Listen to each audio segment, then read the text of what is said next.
Realme Pad Mini, tablet Realme pertama yang diluncurkan di Indonesia. Tablet ini sih sebenarnya udah launching ya secara global di beberapa negara lainnya. Ya, tablet ini bisa dibilang sebagai tablet kelas entry level karena ya spesifikasi yang dipakaikan ke Realme Pad Mini ini terbilang ngepas-pasan banget. Well, di Indonesia sendiri, tablet ini baru aja meluncur. Dan jujur pas gue bikin unboxing tablet ini, gue tuh belum tahu harga resminya kayak gimana. Dan spesifikasinya pun based on leak, based on bocoran ataupun spesifikasi yang beredar secara global. Tapi kalau dilihat dari dusnya, ada 6 key selling point lah dari tablet ini. Pertama, ultra slim design. Jadi ya sesuai namanya lah, mini udah pasti ringkas gitu. Dan layarnya pun 8,7 inci, nggak gede dan nggak kecil juga untuk sekelas tablet. Baterainya lumayan gede, 6400 mAh. Prosesornya ya kelas entry banget sih, Unisoc T616 yang biasanya dipakai sama smartphone sejutaan dari brand lokal. Dan Realme pun udah sering ya pakai prosesor dari Unisoc ini. Fast chargingnya udah 18 watt dan dia pakai Realme UI for Pad. Ya, Realme UI yang udah di-customize khusus buat perangkat dengan layar yang lebih gede. Tablet ini diproduksi langsung di Indonesia, ada tulisan ya, Made in Indonesia. Dan tablet Realme Pad Mini yang gua unboxing sekarang, RAM-nya 4GB dengan storage 64GB dan warnanya biru. Nggak usah pakai lama-lama, kita bongkar aja langsung.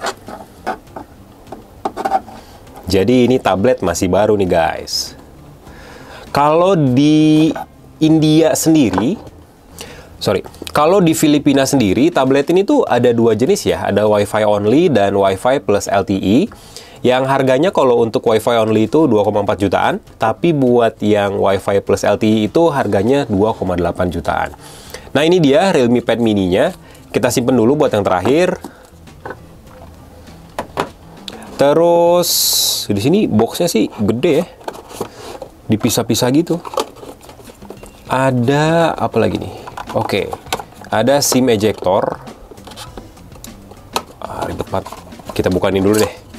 Ini ada chargernya, adapter charger 18 watt. Kita masih dapat adapter charger. Jadi nggak kayak berasa beli HP batangan gitu. Terus kosong ya, ini dus segede-gede gimmick doang berarti. Sorry, tadi tuh, oh ya ini ada SIM ejector, jadi digabung sama kertas segede gaban gini. SIM ejector kecil. Dan ini yang terakhir adalah panduan penggunaannya, dan biasanya ini digabung sama kartu garansi. Tuh, digabung sama kartu garansi. Kalau kalian beli di toko sih harusnya kartu garansinya udah diisi ya. Oke, kosong, nggak ada apa-apa lagi. Sekarang kita fokus ke Realme Pad Mini-nya. Nah, first impression gue soal tablet ini, oke, cakep. Nggak kelihatan entry level banget. Bodinya dikemas dengan desain yang lumayan bagus. Gue yakin ini pasti bodinya pasti plastik ya, gue yakin karena ya tablet entry level gitu. Tapi dibuat sedemikian rupa agar terlihat kokoh, agar terlihat seperti balutan metalnya tuh kelihatan banget gitu. Ini nih bagian kamera yang jadi concern gue. Kalau dilihat dari jauh itu tulisannya kayak 80 megapiksel gitu. Tapi ternyata ini 8 megapiksel AI kamera. Kayaknya kurang titik. Oh, titiknya ada tapi nggak kelihatan. Dan bodinya sendiri lumayan anti jejak sidik jari ya. Tapi ya tetap ada nempel-nempelnya jejak sidik jari. Terus bingkai bodinya sendiri flat, dibikin flat ala-ala kayak iPad mini gitu kayaknya. Dengan lengkungan yang cukup halus di tiap sudutnya. Sambil kita nyalain. Oke, jadi tablet ini tuh secara layar ya.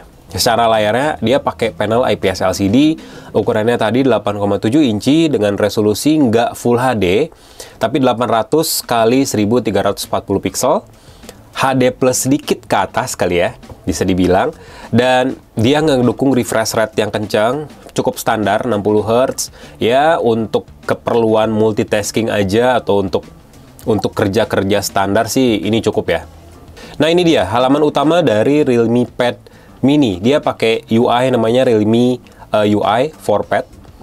Basicnya sendiri, coba kita lihat. Basic dari sistem operasinya Android 11 Air Edition. Berarti ini yang versi ringannya. Kalau ibarat Android tuh kayak Android Go Edition-nya. Kelihatan banget di sini dari UI tablet ini yang kelihatan polos dan enggak banyak bloatware. Bloatware pun ada paling aplikasi bawaan Google, kayak Google Play Music, terus Google Pay, dan lain sebagainya. Tapi aplikasi-aplikasi bawaan lain nggak kelihatan di sini. Ya, paling aplikasi bawaan Realme yang benar-benar fokus buat produktivitas saja, kayak untuk catatan dan lain sebagainya.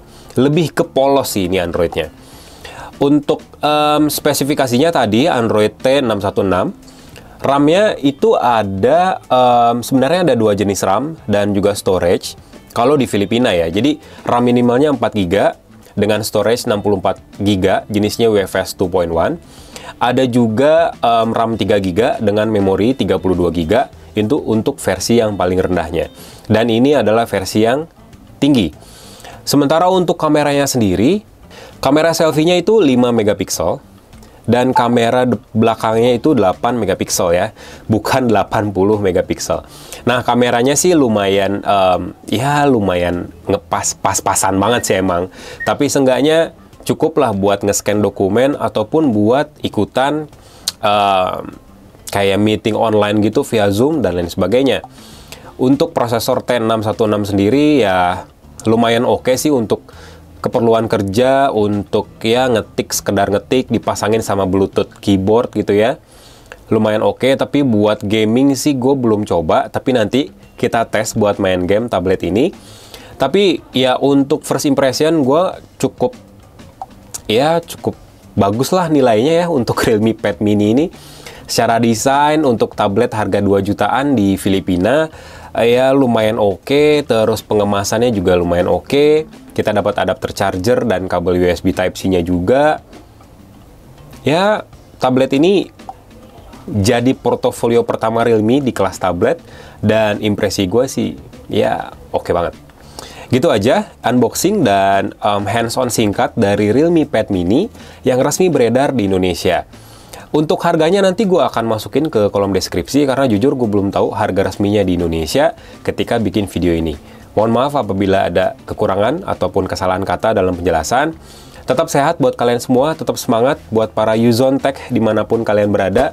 Jangan lupa buat subscribe channel Yuzon Tech, like videonya, kasih komen, dan share jangan lupa. Bye!